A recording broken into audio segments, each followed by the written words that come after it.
Welcome to the No Name Brand Podcast. My name is Sashka Hanarappel, actress, singer, dancer, turned brand marketing, sales, and advertising strategist who brands your soul.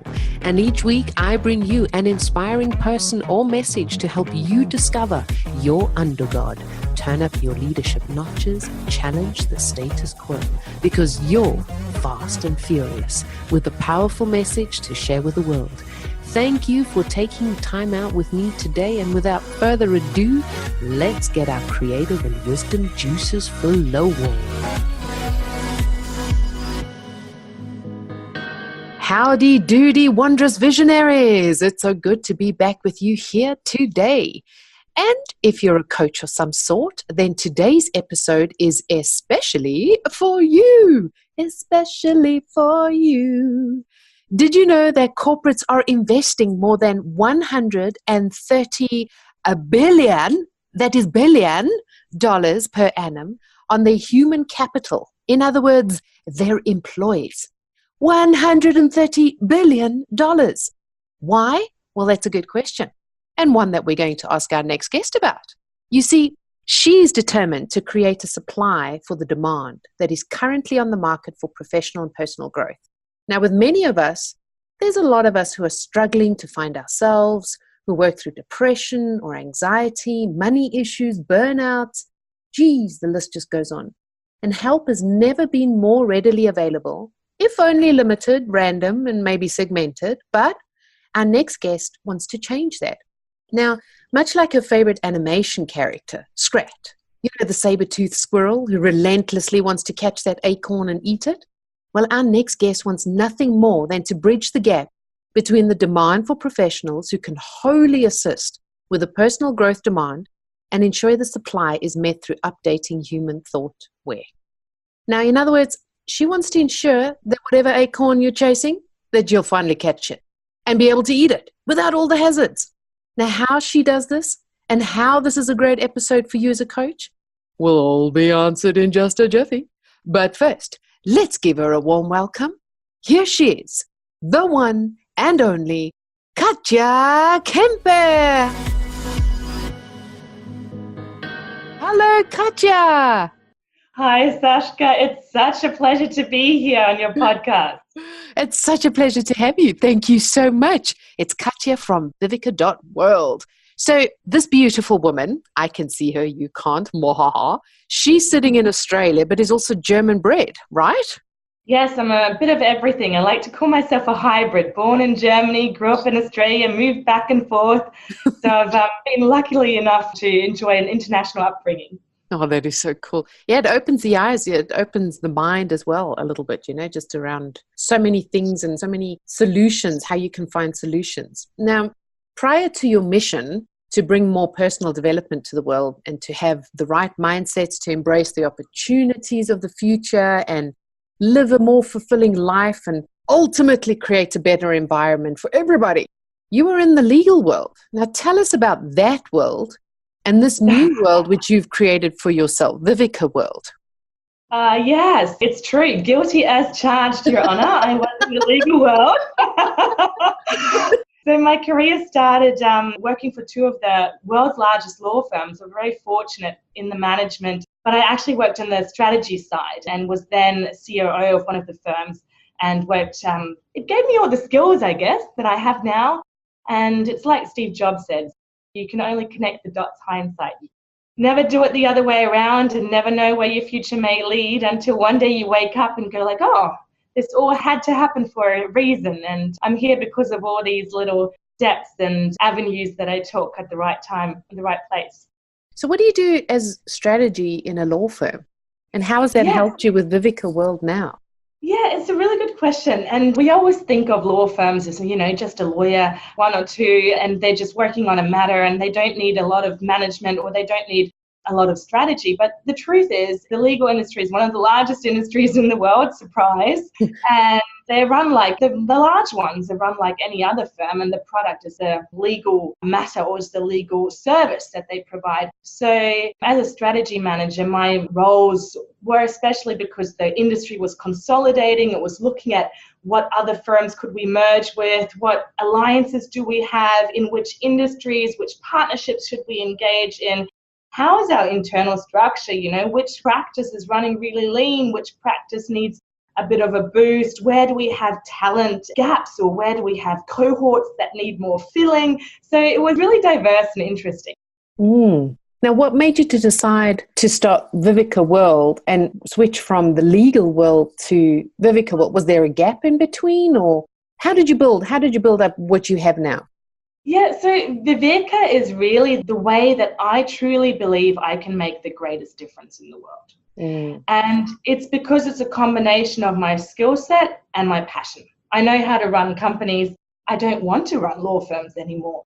In fact, for me, I guess it's a natural progression. Maybe for a lot of people, the maturer we get, the more good we want to do in the world, or the more you really want to contribute and then put your skills to some sort of purpose. And for me, Viveka is just that. I saw the strategy taught me to see patterns, to recognize big trends. And unfortunately, one of the big trends that we have right now is the fourth industrial revolution. And it's a combination of AIs coming in, machine learning. It's going to enable us so much. It's going to free us up. It's going to free us up for more, freedom to start off whatever we want to do. But at the first instance, it can be quite the shock, just like the first, the second, and the third industrial revolution were. And people don't know what to do with the uncertainty, don't know what we always like to go into doomsday projection and assume the worst. And so anxiety and depression levels are peaking currently. But it's not only that, the corporate world is under so much pressure to increase their productivity and outputs with the same amount of staff or less amount of staff. So we're facing a lot of bottlenecks at the moment. And it's really like a volcano, the pressure is getting stronger and stronger and stronger. And it's beautiful. Sometimes, I truly believe sometimes it needs to get worse before it can really get better, until we can surrender to the new that unfolds. And so the reason why Viveka was birthed was because there is such a need for personal and professional development. And there was not one hub in context to really bring everybody together, to bring speakers, the coaches, the mentors together on a platform, as well as the companies. They don't know who to go to. And because it's an unregulated industry and it's very fragmented and segmented, as you pointed out before, it's quite confusing for the end consumer. So they needed a hub in context, and a hub where they have an overview and transparency, and a hub that they can trust, that the advice they receive is from vetted professionals. So that's why we founded Viveka. Long story short. Yeah, I mean, it's a great mission. And I was thinking, whilst you were talking, I'm thinking like $130 billion per annum. I mean, I read the statistics weren't 100% confirmed, but in the US, over 7 million new businesses or entrepreneurs will start their businesses in the next 5 years. I think it was from, I read it somewhere on Entrepreneur Forbes. That's kind of like in competition a little bit with all the corporates, because is that one of the reasons as well why they're investing in their human capital? Because everyone's like, screw it, I can't be bothered working for you anymore because I'm not going anywhere and I want to do something more purposeful with my life, and going off into their own direction then. It's noticeable that I'm in Sydney and you're in Austria. So yes, absolutely right. Entrepreneurship is on the rise and has never accelerated. I was just saying, you're absolutely right. Entrepreneurship is on the rise and it's growing exponentially. And the reason is not only that people are saying, I want to do something more purposefully, but they are also recognizing that they can do it in a more efficient and sometimes even better way.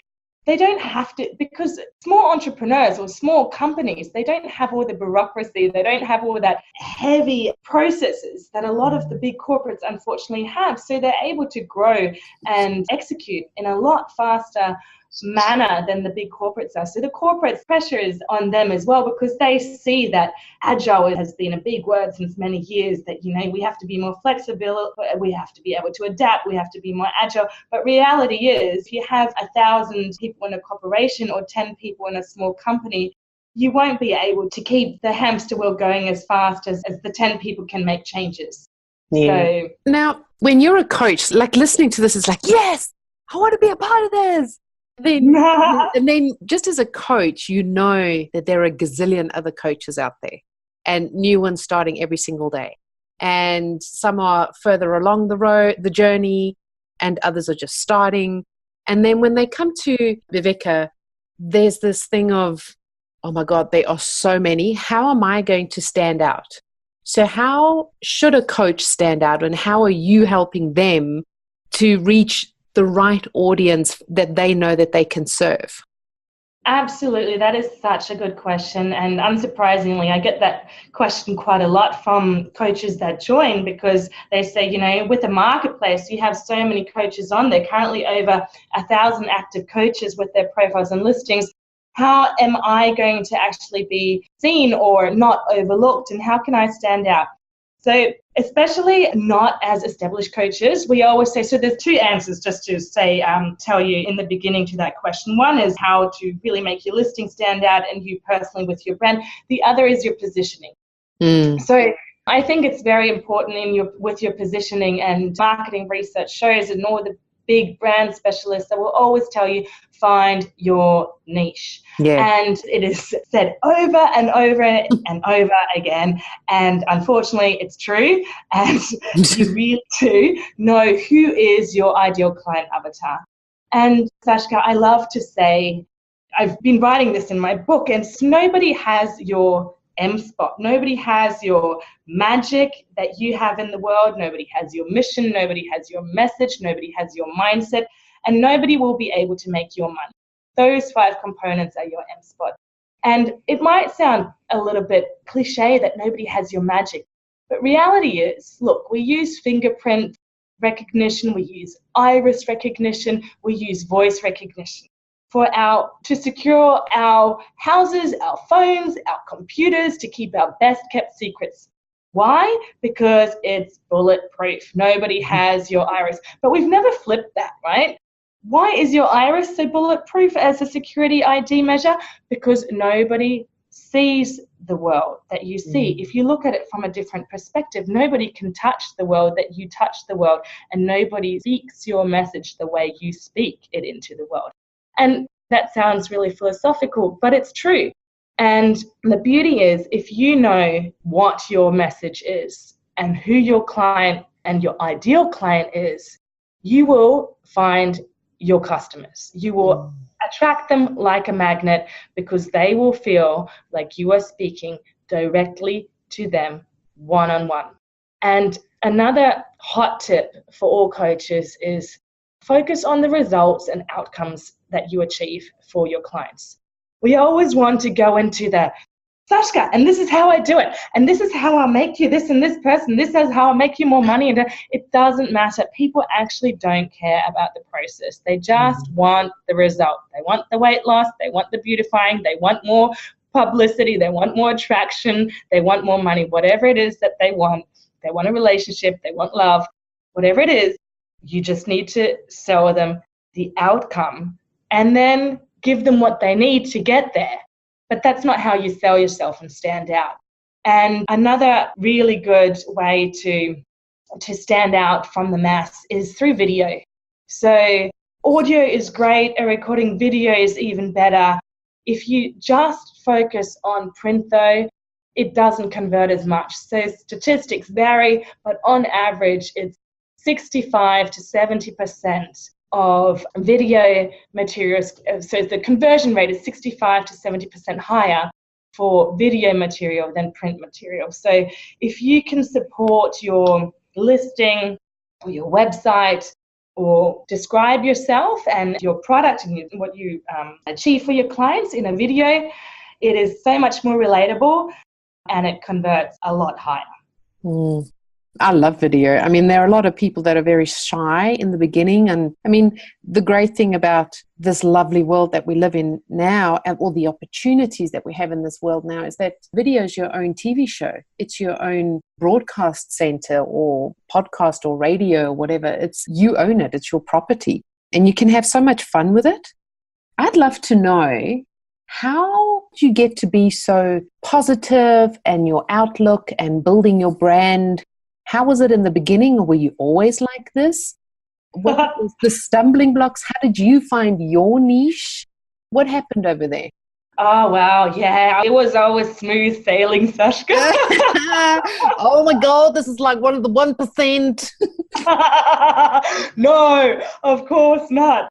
I mean, how many times have we heard your power really comes through your pain? And it's true. Like in my instance, I mean, I guess I was always quite chirpy and extrovert and an optimist, but really having a passion for creating Viveka came through even going through, I mean, I'm very fortunate to have had the corporate career and have climbed the corporate ladder so quickly at such a young age. Being 34, COO of one of the world's largest law firms was fantastic, but it doesn't come without its scars. And I myself actually had anxiety in my last position. There was a lot of pressure and very high expectations, and it's a very high performance environment. And so I fell into more and more mindfulness to cope with that. And knowing myself, I guess we all know how much pressure we can take. And I know that I'm a very resilient German breed, and so I know that I could take a lot. And so I figured, well, if I'm crumbling, wow, what's going on in our world and how can we provide help? And so I was very lucky when I exited the corporate world. I basically fell into the hands of some of the world's best coaches and was embedded in the whole personal development and growth environment. But not everybody has that, is spoon-fed in such a fortunate way. And so it really became apparent to me, wow, so many people are going to be retrenched. So many people are going to lose their jobs. So many people are currently suffering from anxiety. So many people don't know what the next step is. And we need to provide access to help. And it came through my own months of really putting myself together through personal development, bit by bit, step by step, and being compassionate with myself and giving myself the time to, okay, what's next, to really figure that out. So I didn't build Viveka for myself, but I guess my own pain was a light bulb for myself. Love that. Absolutely love that. What were because you said you fell into the laps of some really good coaches. Yeah. So you were really lucky in that respect. What was your pivotal moment when you realized, hang on a moment, what's the purpose of my life?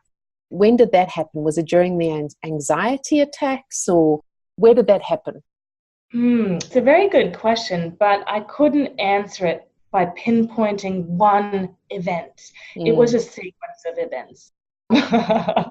Sashka, your listeners might think I'm crazy, but one night I was lying in bed, and it was before I took on my role as COO, and it wasn't a very good night. I couldn't sleep. I was tossing and turning. I was single.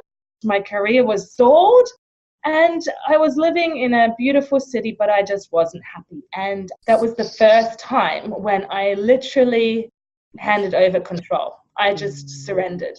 And I literally had my little moment of speaking with God and just saying, look, I'm a great person. I'm really trying everything the best I can. Listen, God, I'm a good person. I'm doing as good as I can. I'm doing as good as I know. And I just don't know any better. And I just said, look, I'm handing over. I surrender. I promise I'll say yes. And it's bizarre, but 2 days later, I had 27 missed calls from a headhunter saying that the new role was there. And I knew I was going to get it. And I never had a doubt. And I got the role within a week. And, there was 7 interviews with the various managing partners in such a big firm. So it was quite surprising how quick things moved, but it wasn't surprising to me. And from the beginning, Sashka, I knew this was my stepping stone. I told my friends with a glass of champagne celebrating in hand, this is my stepping stone, and this is going to lead me to my next and my light work. Oh, I'm giving you all, Sashka, in this podcast. And so then anxiety and the stress in the corporate world were just all triggers of, okay, it's time to find something else and move on. And so the day when I actually decided to move on, it was a huge shock. But all I knew is I'm not going back. And anybody who has ever been in a position of, I guess, dramatic life change, there's always that moment of what next, and that pause, and that nearly as if, you've taken the remote control in your life and you've just hit pause and you can't even hear what other people are saying and you need some time out. And so I took my time out. I went to Bali. I went to, I did the little eat, pray, love. I went to Mexico. I went to lots of parts of Spain, and I stayed in Costa Rica, in lots of places in South America, and I did a shamanic yoga retreat. I stayed in the jungle for weeks, and it all just helps take the veils off, helps you see whatever you need to see in your life. And that was my personal journey. And then bit by bit, I was able to put it together. And then in the beginning, I actually was starting out as a coach for a couple of weeks myself. I was like, yep, that's it. I'm going to be a coach. This is how I can help people.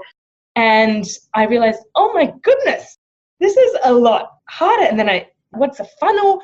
How comes I need to create all these opt-in lead pages and you name it, the whole shebang. And I just, crazy, this is so difficult. And then Viveka was born out of me participating at a pitch event, actually, for startup incubators. It was hosted by one of the biggest accelerators here in Australia called Slingshot. And the founder and the chairman, I must have caught their eye, and they came over to me, and I was just there by coincidence. I just dropped in, and they said, oh, what do you do? I was like, oh, I'm starting my own business. And they're like, fantastic, pitch us. And I was like the deer in headlights. I had no idea who these people were. I knew they were important because everybody was kind of trying to talk to them, and they had the best suits and always had champagne in hand. But I didn't know who they were, but I knew, okay, this is kind of like a turning point.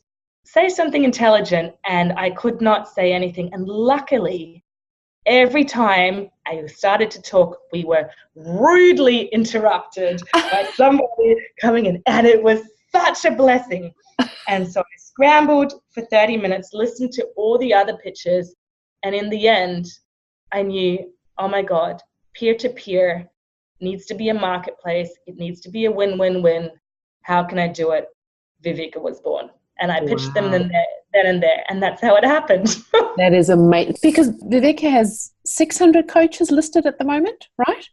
Over 1,000. Over 1,000. How did you get them? Because that's in the space of 18 months.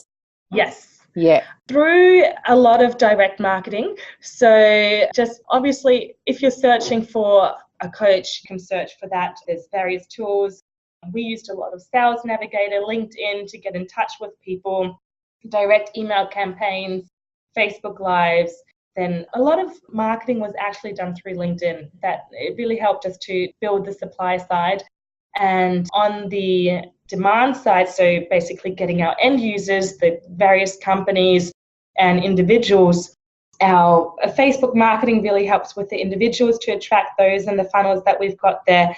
And then the companies and individuals, one, networks. I was quite established in the legal industry, then banking, finance industry. Yeah, just the various networks that I already had, and those expanded, and one introduction leads to the next. And then the good old cold calls. Exactly, which a lot of entrepreneurs, they take it for granted. It's just like, this is the one thing that I say to my clients is like, first get your foundation, then do the branding. Like, know what you want to say, know what you're going to sell, and then sell it. Like, really sell it. Like you're saying, there's direct marketing, writing people, going to networks, cold calling. You have to do that to build your brand. Well, to build the business. And once you get the business going, then you build the brand. So hat off to you. Absolutely. Thank you, Sashka. You're absolutely right. And, I love what you do with your clients where you really dig deep and go into, what's your why, what's your purpose. It's so important because it eliminates the fear of how am I going to look? What do people think about me? How am I going to be perceived in the marketplace? And I know you do this with your clients, Sashka. You dig so deep. If you have that ability to really reach in and know what your why is and why you're doing this, and it has to be bigger than your ego, and it has to be bigger than wanting to be on a magazine cover or having $1 million check in your bank account, you don't actually care what other people say about you, and you're going to stumble and you're going to stutter and you're going to fall on your nose. You know that your mission is bigger than yourself. So you just get up and you just dust yourself off and you smile and, after an hour you can laugh about it and you carry on. Exactly. So, man, I've got so many questions here, but we're coming to the end and it's every episode. I'm like, damn it. I could just go on. So I ask all my guests 2 questions at the end. And for the coaches listening, I'd really love for you to go and check out the show notes afterwards and click on viveka.world and the listing and find out more about Viveka World and how to register over there and get involved. And if you're really, really serious about taking your why and your purpose further, wider, deeper, higher, then this is definitely the place to go because there's a lot of community, there's a lot of support, and getting the word out there because the world needs you now more than ever. We have the opportunity where we don't have to be scared anymore, hiding in the closet. We can actually go out and do this. As women, we have a voice now. So this is wonderful, absolutely wonderful. Leading into this, Katja, I would love to know, how do you want to change or challenge the world doing what you do? Yeah, just because you said before, tell people to, thank you so much for directing them to our website. I'd just like to let coaches know as well, you're more than welcome to have a look around and reach out to us, but also just trial our services free. We have a 1-month free trial. There's no risk for you, and we will get you more leads, more clients, and more awareness for your brand. So there's absolutely no risk for you. Sorry, Sasha, I just wanted to add. And then how do I really want to change the world? Look, I'm a big fan of Kaizen or those process improvement programs. One of the greatest tools or process that they say is it's really about the aggregation of marginal gains. And what that means is, do one little step a day and then another little step the next day. And then if you add it all up, the sum of the cumulative of it all will actually amount to a large change. And so if I adapt that theory or philosophy to Viveka, my vision is to really, if we would just bring 1% more personal growth to the world, how would the world look like? How would our politics be? How would our environment be? How would our relationships, our families, our companies be run? If we can get people to take a closer glimpse at themselves with some love and compassion, we would be in a completely different world. And our mission at Viveka is to positively impact 500 million lives through our services. Wow, that's incredible. 500 million. Wow. I'd love your take on 3 of my values. So you just need to fill in the blank. Creativity for you is? An orgasm for the mind. Cool. I love it. Oh, so cool. Wisdom for you is? Essential. And something that is learned with time and respect. I like that. Passion for you is? That gives me goosebumps. Passion is the fuel. Yeah. Thank you, Katja, so much for being with us here today on the show and for sharing your vision, your mission, your passion, your creativity, your wisdom, your enthusiasm, and for honoring your gifts and your purpose and putting that out into the world and wanting to reach that goal of 500 million people and encourage them to find their purpose and find hope and the answers within them as well through Viveka World. To our listeners, thank you so much for listening. This has been an eye-opener, a mind, a heart-opener, and you can find out more about Katja and Viveka World in the show notes, her favorite book, her favorite quote, all the social media links, and she does have a special offer for you as well. And as she mentioned, a 1-month free trial, which is pretty cool, get you more leads, which we all want so we can make that impact that we really want to do. Thank you again, everyone, for being with us. Remember to be fast and furious in achieving your life purpose and building your brand. And Katja, thank you once again for being with us here today. Sashka, thank you so much. It was such a pleasure talking with you and such an honor to be on your show. Thank you. All right, everybody, have an awesome day. Love you lots. Bye-bye. Bye. Dang, that was just supercalifragilisticexpialidocious. I enjoyed having you on board, and please do me and you a favor. Head on over to iTunes, SoundCloud, or Stitcher. Click subscribe, and a super bonus, leave your review and you stand a chance of being announced and advertised on the show. I'm always striving to ensure that your brand is uplifted and empowered. Remember, done is better than perfect. So be sure to subscribe, leave a review, and send in your feedback too. You're the absolute best. Keep rocking.